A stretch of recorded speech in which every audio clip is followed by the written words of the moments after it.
24 പുറത്തുവിടുന്ന വളരെ പ്രധാനപ്പെട്ട ഒരു വാർത്തയുടെ വിശദാംശത്തിലേക്കാണ് പോകുന്നത്. ശബരിമല സ്വർണ്ണക്കൊള്ള കേസിൽ നിർണായക നീക്കവുമായി പ്രത്യേക അന്വേഷണ സംഘം. മുൻ തിരുവാഭരണം കമ്മീഷണർ KS ബൈജുവിനെ കസ്റ്റഡിയിൽ വാങ്ങാനാണ് നീക്കം. KS ബൈജുവിനെ ഒരു ദിവസത്തേക്ക് കസ്റ്റഡിയിൽ ആവശ്യപ്പെട്ട് SIT കോടതിയെ സമീപിച്ചു. അരുൺരാജ് വിശദാംശങ്ങളുമായി. അരുൺരാജ്, ഒട്ടേറെ പുതിയ വിവരങ്ങൾ ലഭിക്കുന്നുണ്ട്. ആ ഘട്ടത്തിൽ കൂടിയാണോ ഇങ്ങനെ SITയുടെ നീക്കം?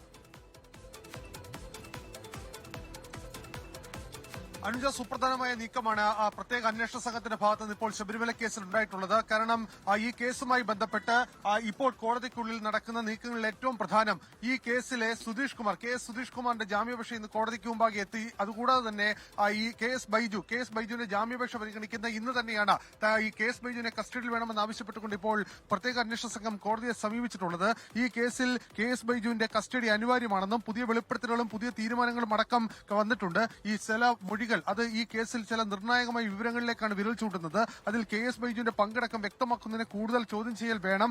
ഈ പുതിയ കണ്ടെത്തൽ എന്ന് പറയുന്നത് അത് പത്മകുമാറിന്റെ അടക്കമുള്ള മൊഴികളാണ്. കാരണം ഈ തിരുവാഭരണം അടക്കം അവിടെ നിന്ന് ഈ സ്വർണ്ണപ്പാളികളടക്കം അവിടെ നിന്ന് കൊണ്ടുപോകുമ്പോൾ ഈ സാന്നിധ്യം എന്നത് ഉദ്യോഗസ്ഥരത്തിൽ മാത്രമായിരുന്നു. തനിക്ക് അതിനപ്പുറം പങ്കില്ല. പക്ഷേ ഇക്കാര്യങ്ങളുമായി ബന്ധപ്പെട്ട ആരൊക്കെ ആ സമയത്തുണ്ട്, ഇതിൽ ആരൊക്കെയാണ് ആ ഘട്ടത്തിൽ ഇടപെട്ടത് എന്നീ കാര്യങ്ങളിൽ കൂടുതൽ വ്യക്തത വരുത്തുന്നതിനാണ് ഇതുമായി ബന്ധപ്പെട്ട KS ബൈജുവിനെ കസ്റ്റഡിയിൽ വിട്ടുകിട്ടണമെന്ന് ആവശ്യപ്പെട്ടുകൊണ്ട് പ്രത്യേക അന്വേഷണ സംഘം ഇപ്പോൾ കോടതിയെ സമീപിച്ചിരിക്കുന്നത്. ഒരു ദിവസത്തെ പോലീസ് കസ്റ്റഡി മാത്രമാണ് ഇപ്പോൾ ആവശ്യപ്പെട്ടിട്ടുള്ളത്. സ്വാഭാവികമായും കോടതി ഇത് നൽകും. കാരണം ഈ പത്മകുമാറിന്റെ മൊഴിയടക്കം ചൂണ്ടിക്കാട്ടിയാണ് ഈ പ്രത്യേക അന്വേഷണ സംഘം ഇതുമായി ബന്ധപ്പെട്ട കസ്റ്റഡി അപേക്ഷ സമർപ്പിച്ചിട്ടുള്ളത് എന്നാണ് മനസ്സിലാക്കുന്നത്. അല്പസമയത്തിനകം തന്നെ കോടതി ഈ കേസ് ഇപ്പോൾ പരിഗണിക്കുന്നുണ്ട്. ഇതിനോടൊപ്പം തന്നെ സുധീഷ് കുമാറിന്റെ ജാമ്യാപേക്ഷയും കോടതി ഇപ്പോൾ വാദം കേൾക്കും. കാരണം സുധീഷ് കുമാർ ഈ കേസിൽ പറയുന്നത് ഇതുമായി ബന്ധപ്പെട്ട് തനിക്ക് അറിയാവുന്ന കാര്യങ്ങൾ അന്വേഷണ സംഘത്തോട് പറഞ്ഞതാണ്. ഇനിയും തന്നെ കസ്റ്റഡിയിൽ തുടരുന്നത് അത് തനിക്ക് നേരെയുള്ള നീതി നിഷേധമാണ്. അതുകൊണ്ട് തനിക്ക് ഈ ജാമ്യം വേണം എന്നുള്ളതാണ് സുധീഷ് കുമാർ ഇപ്പോൾ കോടതിക്ക് മുമ്പാകെ ആവശ്യപ്പെട്ടിട്ടുള്ളത്. എന്തായാലും ഇതിൽ കോടതി എടുക്കുന്ന നിർണായകമായ നീക്കം എന്ത് എന്നുള്ളതാണ് നമ്മൾ ഉറ്റുനോക്കുന്നത്. കാരണം ഇന്ന് ഉച്ചയ്ക്ക് ശേഷമാണ് KS ബൈജുവിന്റെ ജാമ്യാപേക്ഷ കോടതിക്ക് മുമ്പാകെ എത്തുക.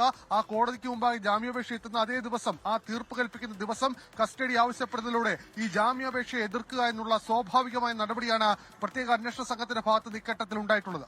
അതായത് വളരെ ചുരുങ്ങിയ ദിവസം, ഒറ്റ ദിവസത്തെ കസ്റ്റഡി അപേക്ഷ എന്നുള്ളത് സമർപ്പിക്കാനാണ് നീക്കം SITയുടേതല്ലേ?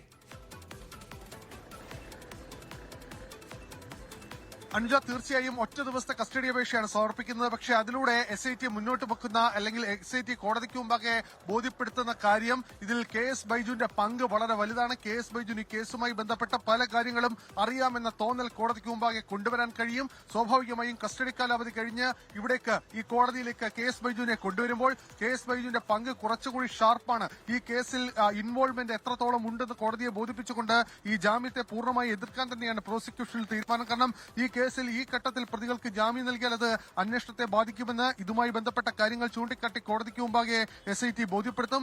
SITയുടെ അന്വേഷണ ഉദ്യോഗസ്ഥർ നേരിട്ട് തന്നെ കോടതിയിൽ ഇതുമായി ബന്ധപ്പെട്ട കാര്യങ്ങൾ ബോധിപ്പിക്കുന്നു എന്നുള്ളതാണ് മനസ്സിലാക്കുന്നത്. അല്പസമയം മുമ്പ് ഈ ഉന്നത ഉദ്യോഗസ്ഥരും അതുപോലെ തന്നെ പ്രോസിക്യൂഷനും ഈ പബ്ലിക് പ്രോസിക്യൂട്ടർ അടക്കമുള്ളവർ യോഗം ചേർന്നിരുന്നു. ഈ യോഗത്തിൽ ഈ KS ബൈജുവിന്റെയും അതുപോലെ തന്നെ സുധീഷ് കുമാറിന്റെയും ജാമ്യത്തെ എതിർക്കുന്നതിന് ആവശ്യമായ നടപടികൾ, അതുമായി ബന്ധപ്പെട്ട തെളിവുകളടക്കം കൈമാറിയിട്ടുണ്ട്. കാരണം ഈ കേസുമായി ബന്ധപ്പെട്ട് ഈ ഘട്ടത്തിൽ പ്രതികൾക്ക് ജാമ്യം നൽകുന്ന ആവർത്തിച്ചുള്ള വാദമായിരിക്കും കോടതിക്കുള്ളിൽ പ്രോസിക്യൂഷൻ നടത്തുക. അനുജ, ഇതിൽ ഏറ്റവും പ്രധാനം KS ബൈജുവിനെ വീണ്ടും കസ്റ്റഡിയിൽ ആവശ്യപ്പെടാനുള്ള പ്രത്യേക അന്വേഷണ സംഘത്തിന്റെ നീക്കമാണ്. ആ നീക്കം വളരെ വിശദമായ ചില കാര്യങ്ങളിൽ വ്യക്തത വരുത്തുക എന്നുള്ളതാണ്. തന്ത്രിയുടെ പങ്ക് ഈ കേസിൽ നേരിട്ടുണ്ടോ, ആ തന്ത്രിക്ക് എത്രത്തോളം ഇൻവോൾവ്മെന്റ് ഉണ്ട്, ആ പത്മകുമാറിന്റെ മൊഴി ഇതിനെ സാധൂകരിക്കുന്നതാണ്. അതിനെ കൂടി ഉറപ്പുവരുത്തുന്നതിന് വേണ്ടിയാണ് ഇതുമായി ബന്ധപ്പെട്ട് KS ബൈജുവിനെ വീണ്ടും കസ്റ്റഡിയിൽ ആവശ്യപ്പെട്ടിരിക്കുന്നത്.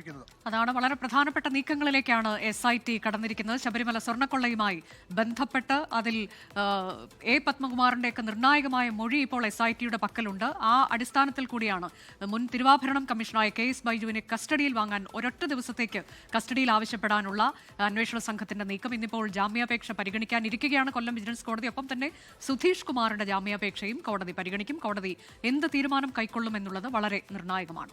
ലോകത്തെവിടെയായാലും ഏത് സമയത്തും 24 വാർത്തകളും ഓഗ്മെന്റഡ് റിയാലിറ്റി പാക്കേജുകളും എക്സ്പ്ലെയിനറുകളും വിശദമായി കാണാൻ ഞങ്ങളുടെ YouTube ചാനൽ നിങ്ങൾക്ക് സബ്സ്ക്രൈബ് ചെയ്യാം.